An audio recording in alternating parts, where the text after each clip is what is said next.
Hello everybody. आज हम NCERT का एक चैप्टर डिस्कस करेंगे जो कि बॉडी फ्लूइड एंड सर्कुलेशन है। बॉडी फ्लूइड एंड सर्कुलेशन में आज जो हम टॉपिक डिस्कस करने वाले हैं वो है ब्लड कंपोनेंट्स। हम सबसे पहले सबसे बेसिक से शुरुआत करेंगे। तो सबसे बेसिक क्या है इसमें, अगर बॉडी फ्लूइड एंड सर्कुलेशन में हम बात करें कि ब्लड कंपोनेंट्स क्या होते हैं और उसका फॉर्मेशन कहाँ से होता है, तो ये सबसे बेसिक माना जाता है। तो चलिए स्टार्ट करते हैं सबसे बेसिक से। पहले हम देखेंगे कि ब्लड का फॉर्मेशन होता कहाँ से है, यानी कह सकते हैं कि वेयर इज़ ब्लड फॉर्म्ड। लिखते हैं पहले। इन शॉर्ट हम सारी चीज़ें नोट डाउन करते जाएंगे जो कि हमारे लिए ही अच्छी रहेंगी। वेयर इज़ ब्लड फॉर्म्ड, यानी ब्लड बनता कहाँ है। तो ब्लड बनने के लिए जो प्रोसेस होती है उसको हीमोपोइसिस कहते हैं। अगर लिखना चाहें तो हम लिख सकते हैं कि the process of formation of blood is called as haemopoiesis, यानी जो ब्लड बनने का प्रक्रिया होता है वो हीमोपोइसिस होता है। तो लिख लेते हैं, लिखते हुए चलते हैं। चीज़ें जो पढ़ लेते हैं वो धीरे धीरे लिख भी लेते हैं, इससे थोड़ा सा आसान रहेगा याद करने में भी और समझने में भी। तो अभी हम पढ़े हैं कि वेयर इज़ ब्लड फॉर्म। तो ब्लड बनने का जो प्रोसेस होता है वो हीमोपोइसिस होता है। तो लिख लेते हैं द फॉर्मेशन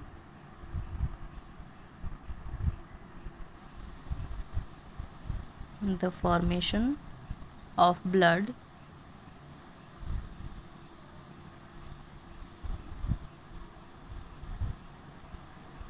is called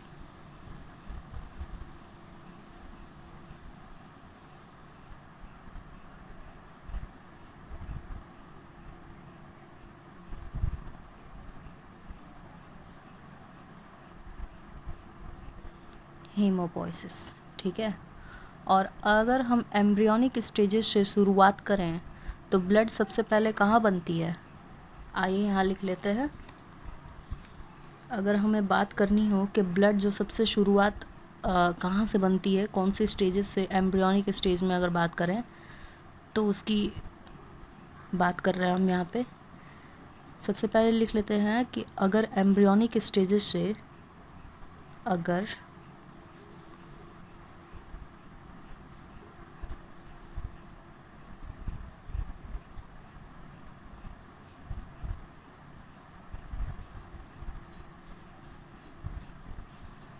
अगर एम्ब्रियोनिक स्टेज से शुरुआत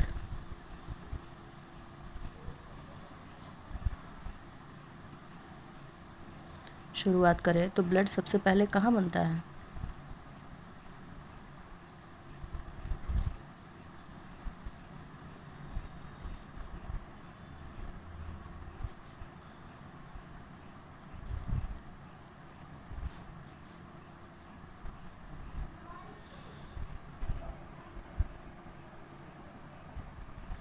सबसे पहले यॉर्क सैक में बनेगा।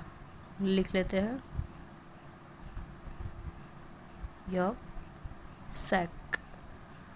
उसके बाद फिर लिवर में बनेगा। आफ्टर दैट स्प्लीन में बनेगा।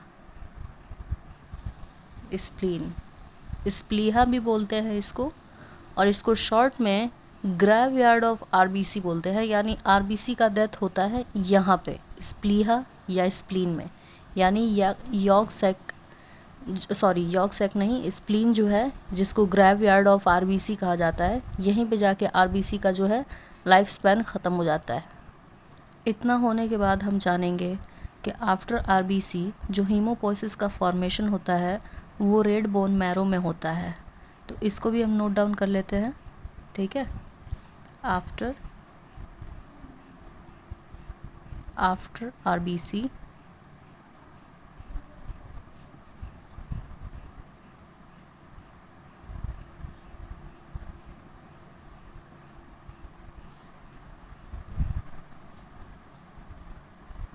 का फॉर्मेशन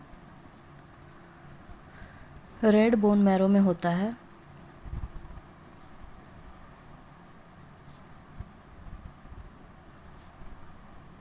रेड बोन मैरो में होता है या करता है। इसका जो फॉर्मेशन है वो रेड बोन मैरो करता है, ठीक है। और अडल्ट्स में रेड बोन मैरो प्रेजेंस होता है कहाँ पे, एपिफाइसिस में, एपिफाइसिस ऑफ लॉन्ग बोन्स में। इट मीन्स एपिफाइसिस मतलब होता है ऊपर, यानी बोन्स के जो ऊपर दोनों साइड्स हैं वहाँ पे प्रेजेंस होगा क्या, रेड बोन मैरो, ठीक है। अब यहाँ पर ध्यान देने वाली बात यह है कि ये जो यॉर्क सैक होता है वो कौन से स्टेजेस में होता है, लिख लेते हैं यहाँ पे, यॉर्क सैक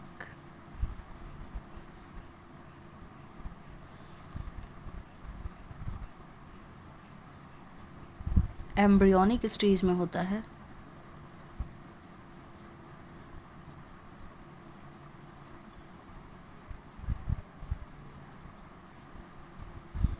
ठीक है।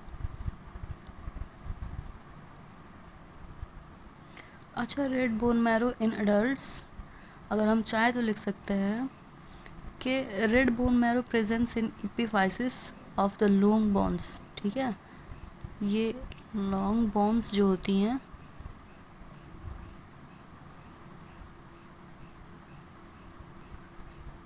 इन एडल्ट्स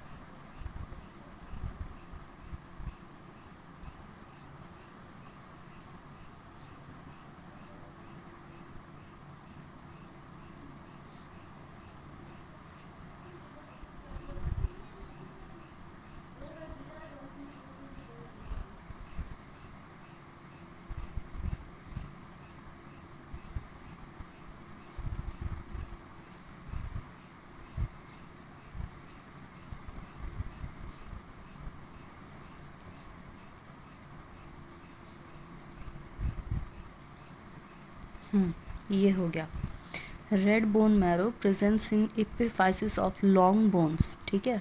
अगर एग्जाम्पल दें हम तो ये हमारा लॉन्ग बोन्स हो जाएगा, लेट्स सी, ये बोन कुछ इस प्रकार की हैं, ठीक है।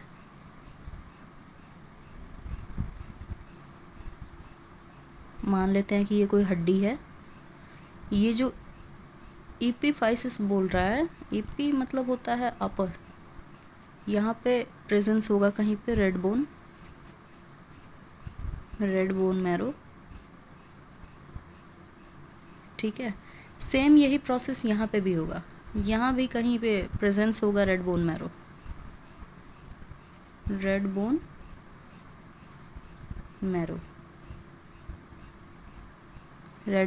मैरो, और ये वाला जो हिस्सा है वो है एपिफाइसिस,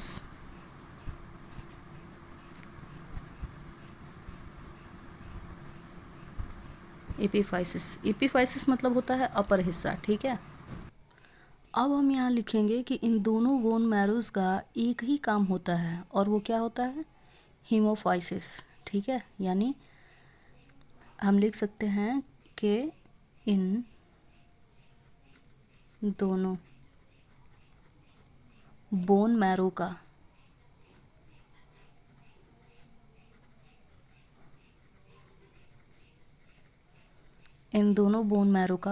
एक ही काम होता है,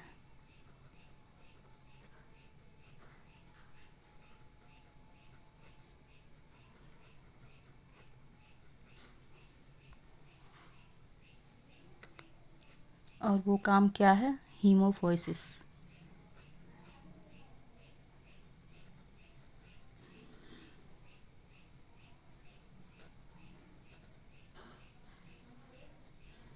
ठीक है। अब अगर हम एक क्वेश्चन की बात करें, Q1 मान लेते हैं इसको, ठीक है। क्वेश्चन की अगर बात करें कि कौन सी ऐसी रेड बोन है जिसमें रेड बोन मैरो होता है, ठीक है। तो it is the longest bone call as thigh bone, ठीक है। थाई बोन ही होता है या फिर फीमर बोन बोलते हैं उसको, यहाँ पे रेड बोन मैरो होता है, ठीक है। हम लिख सकते हैं इसको कि फीमर बोन, एज एग्जाम्पल में लिख लेते हैं फीमर बोन या थाई बोन,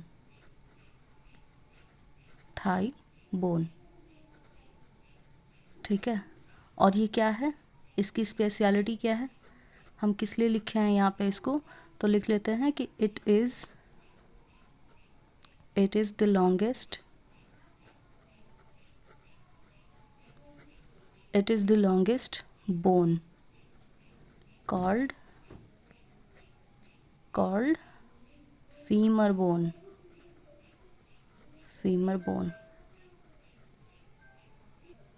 अब हम बात करेंगे ब्लड कंपोनेंट्स की. If we can see the compound of blood has two compounds, that is plasma and formed elements. ठीक है, अगर ब्लड कंपोनेंट्स की बात करें तो उसके दो कंपोनेंट्स होते हैं, एक होता है प्लाज्मा और दूसरा होता है फॉर्म्ड ब्लड. ठीक है, लिख लेते हैं यहाँ पे हम कि ब्लड कंपोनेंट्स.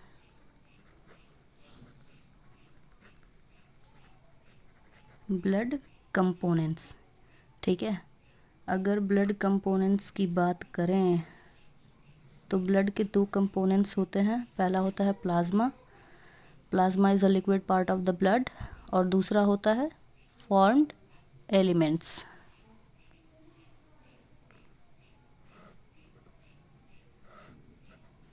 पहला नोट डाउन करेंगे हम यहाँ पे, पहला है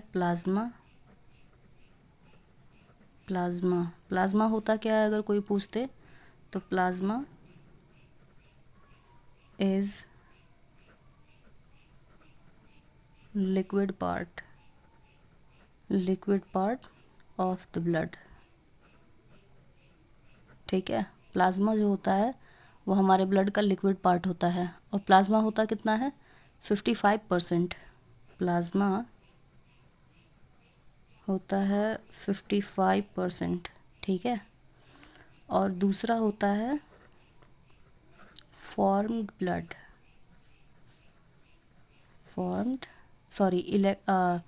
एलिमेंट होता है, फॉर्म्ड एलिमेंट्स. अब ये फॉर्म्ड एलिमेंट्स क्या होते हैं, जहाँ पे प्लाज्मा 55% होता है, वाइल वी कैन से कि फॉर्म्ड एलिमेंट्स होते हैं रिमेन्स 45%. ठीक है, तो लिख लेते हैं यहाँ पे भी, while formed elements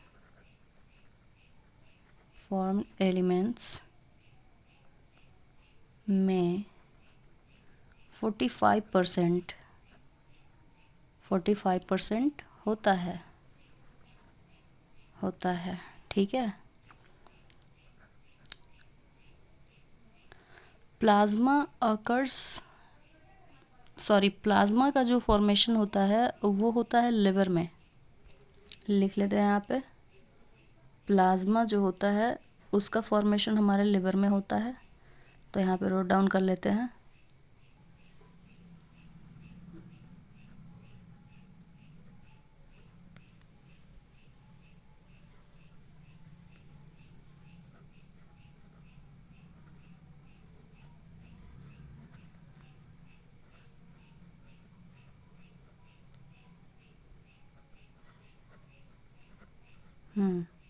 plasma formation occurs in liver.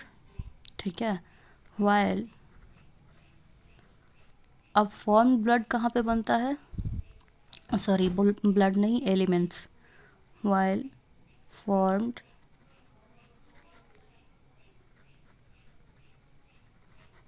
Elements formed in red bone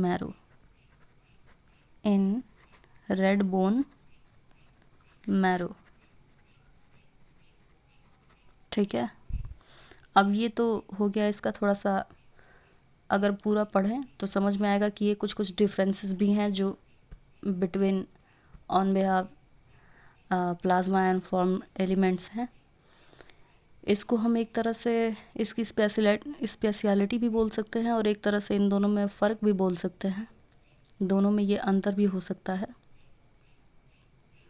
अब जो जानने वाली बात है और समझने वाली बात है वो ये है कि प्लाज्मा किन किन चीज़ों से या फिर किन किन कंपोनेंट से मिलकर बना होता है. ठीक है, तो अब हम उसके बारे में भी डिस्कस करेंगे. प्लाज्मा प्लाज्मा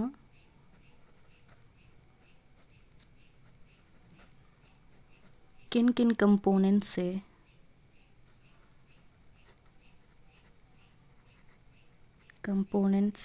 से मिलकर बना है,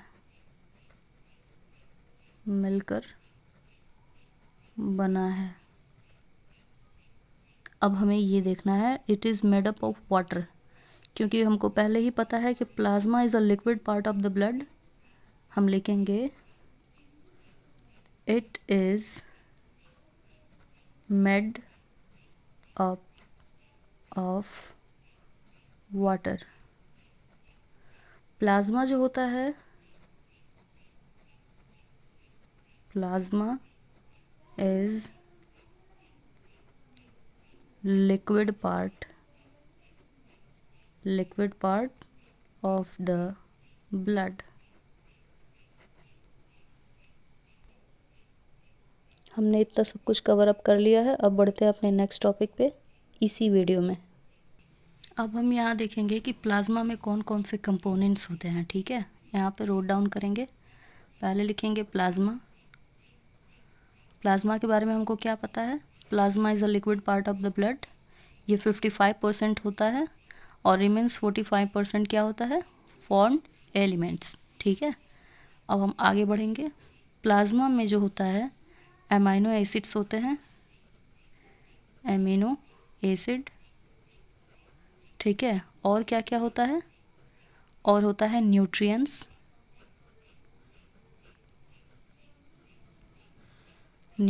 होता है। और क्या होता है, प्रोटीन्स होते हैं। और क्या होता है, नाइट्रोजन,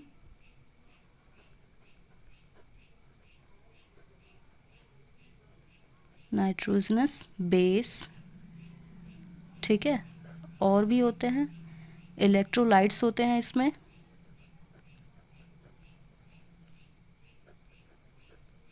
इलेक्ट्रोलाइट्स होते हैं और क्या क्या होते हैं, गैसेस होते हैं। इतने सारे कंपोनेंट्स होते हैं हमारे प्लाज्मा में। ठीक है, कौन कौन से, amino acid, nutrients, proteins, nitrogenous bases, electrolytes होते हैं और गैसेस होती हैं। ठीक है, नाम फॉर्म्ड एलिमेंट्स। अब देखेंगे कि हमारे फॉर्म्ड एलिमेंट्स में कौन कौन सी कंपोनेंट्स होते हैं। ठीक है, if we gonna talk about formed elements, इसमें 3 कैटेगरीज होती हैं जो सेल में सबसे ज़्यादा होती हैं, और वो कौन कौन से होते हैं, ल्यूकोसाइट्स यानी WBC, प्लेटलेट्स यानी थ्रोम्बोसाइट्स और एरिथ्रोसाइट्स यानी RBC होते हैं। तो लिख लेते हैं फॉर्म्ड एलिमेंट्स, इसमें कौन कौन से कंपोनेंट्स होते हैं। पहले तो प्लेटलेट्स यानी थ्रोम्बोसाइट्स,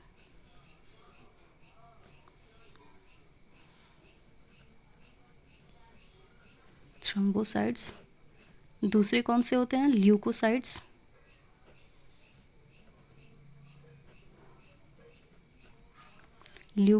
यानी WBC। ठीक है, नेक्स्ट वन होता है एरिथ्रोसाइट्स,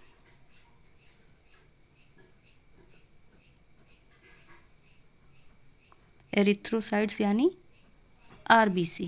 ये 3 कंपोनेंट्स होते हैं हमारे फॉर्म्ड एलिमेंट्स में। यहाँ पे जो हमारे WBC हैं यानी ल्यूकोसाइट्स, इसमें भी 2 कैटेगरीज होती हैं, और यहाँ पे जो 2 कैटेगरीज होती हैं वो कौन कौन से हैं, ग्रेन्युलोसाइट है और ग्रेन्युलोसाइट है। ग्रेन्युलोसाइट मतलब जिसमें ग्रेन्यूल्स होते हैं, और ग्रेन्युलोसाइट्स जिसमें ग्रेन्यूल्स नहीं पाए जाते हैं। तो लिख लेते हैं इसको भी, ग्रेन्युलोसाइट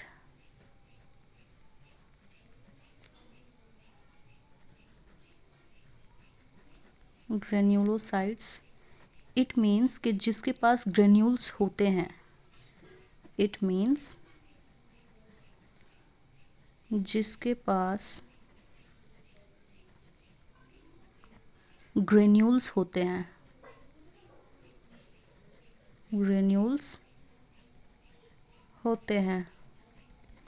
और ग्रेन्युलोसाइट्स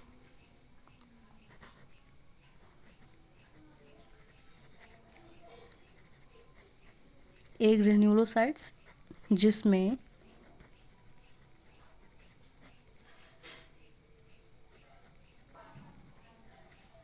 ग्रेन्यूल्स नहीं होते हैं, जिसमें ग्रेन्यूल्स नहीं होते हैं।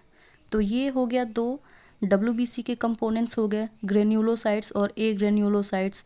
ग्रेन्यूलोसाइट्स में क्या होगा, जिसके पास ग्रेन्यूल्स होते हैं, और ए ग्रेन्यूलोसाइट्स में होगा जिसके पास ग्रेन्यूल्स नहीं होते हैं।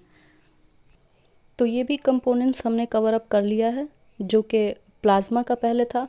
प्लाज्मा में कौन कौन से कंपोनेंट्स पाए जाते हैं, तो अमीनो एसिड्स पाए जाते हैं, न्यूट्रिएंट्स पाए जाते हैं, प्रोटीन्स पाए जाते हैं, नाइट्रोजनस बेसिस पाए जाते हैं, इलेक्ट्रोलाइट्स पाए जाते हैं, गैसेस पाए जाते हैं, और फॉर्म एलिमेंट्स में 3 कंपोनेंट्स पाए जाते हैं, जो कि ल्यूकोसाइट्स है जिसको हम WBC कहते हैं, प्लेटलेट्स है जिसको थ्रोम्बोसाइट्स कहते हैं, और एरिथ्रोसाइट्स यानी WBC होता है।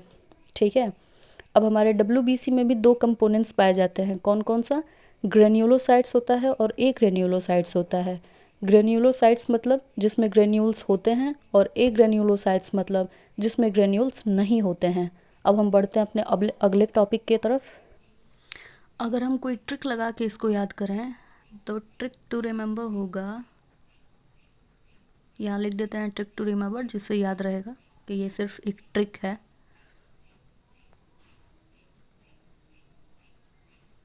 Trick to remember is when B stands for basophils,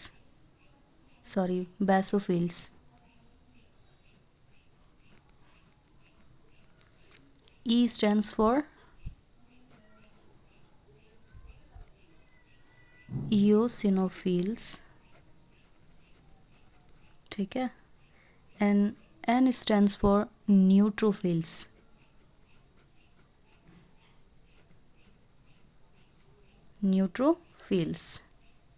अब यही तीनों हैं हमारे सेल्स जिन्हें हमें डिटेल्स में पढ़ना है। तो सबसे पहले हम इन तीनों को पढ़ने के लिए स्टार्ट करेंगे प्लाज्मा प्रोटीन से। तो let's do with plasma protein. Plasma protein, अब ये प्लाज्मा प्रोटीन क्या है, plasma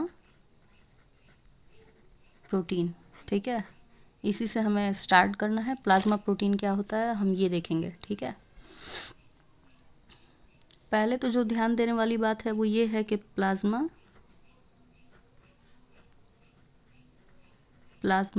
is liquid part of blood, ठीक है। प्लाज्मा जो होता है वो हमारे ब्लड का लिक्विड पार्ट होता है, और ये 90 to 92% पानी से बना होता है। तो ये भी नोट डाउन करेंगे, made up of 90 to 92% water, ठीक है। रिमेन्स जो इसका 6 से 8% होता है वो सॉल्यूट होते हैं। रिमेन्स 6 to 8%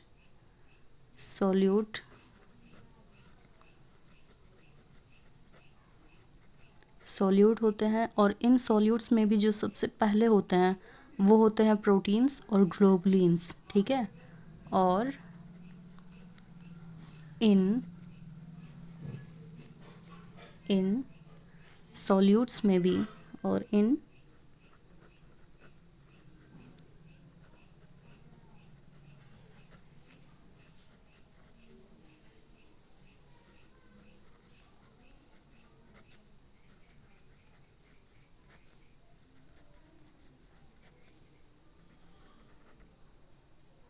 सॉल्यूट्स में भी जो सबसे पहले होते हैं वो क्या होते हैं, प्रोटीन्स,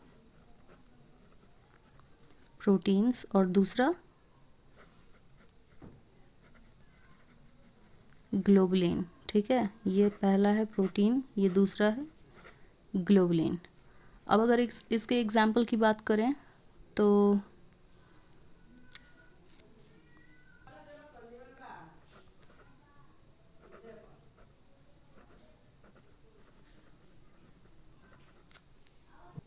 एल्ब्यूमिन, मतलब ये जो एग बाइट होता है ना, फॉर्म्ड इन एग वाइट, और ये इसका काम क्या होता है, इसका वर्क है ऑस्मोटिक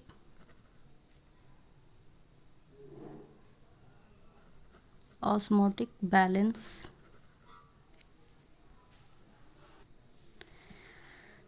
ग्लोबुलिन IgA, इसका मेजर फंक्शन क्या होता है? इम्यूनिटी को डिफेंस मैकेनिज्म के लिए, इम्यूनिटी के डिफेंस मैकेनिज्म में, ठीक है। तीसरा जो होता है वो होता है फाइब्रिन्स या फिर फाइब्रिनोजेंस। तीसरा हम नोट डाउन करेंगे, फाइब्रिनोजेंस। अब ये क्या होता है? It helps into clotting of blood. अगर कहीं कट जाए, छिल जाए, तो वहाँ से जो ब्लड रिलीज़ होता है उसके क्लॉट बनने में ये हेल्प करता है। तो हम लिख सकते हैं कि it helps in clotting of blood. इतना पढ़ने के बाद नेक्स्ट जो आता है, नेक्स्ट हम पढ़ेंगे कि प्लाज्मा में कुछ गैसेस भी होती हैं, दूसरी चीज़ें भी होती हैं, ठीक है। तो वो गैसेस कौन कौन से डिज़ोल्व होते हैं प्लाज्मा में, ये हमें पढ़ना है, ठीक है। तो यहाँ पर नोट डाउन करेंगे कि गैसेस में कौन कौन सी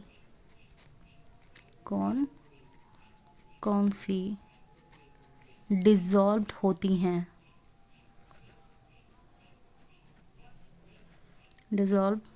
हैं, प्लाज्मा में। प्लाज्मा में कौन कौन सी गैसेस जो हैं वो डिज़ोल्व होती हैं, हमें ये पढ़ना है। तो प्लाज्मा में एक तो ऑक्सीजन होता है, ठीक है, ऑक्सीजन होता है, वो भी कितना, 33%, ठीक है। एंड कार्बन डाइऑक्साइड होता है यानी CO2, ये कितना होता है, 7% डिज़ोल्व होता है, ठीक है। नेक्स्ट हम पढ़ेंगे nutrients.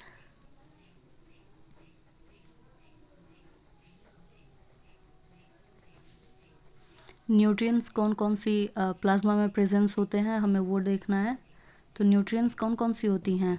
The universal sources of energy that is glucose. तो लिखेंगे हम the universal source of energy that is glucose, ठीक है। नेक्स्ट होता है एमिनो एसिड और लैक्टिक एसिड भी होता है, लैक्टिक एसिड। हाँ, अब समझने वाली बात यह है कि ये लैक्टिक एसिड कब मिलता है? थकावट से। जब हम बहुत ज़्यादा थक जाते हैं ना, तब ये होता है लैक्टिक एसिड। अभी इसके बाद हमें पढ़ना है वेस्ट प्रोडक्ट में यूरिक एसिड, जो कि बनता तो लीवर में है और बाहर निकलता है किडनी से।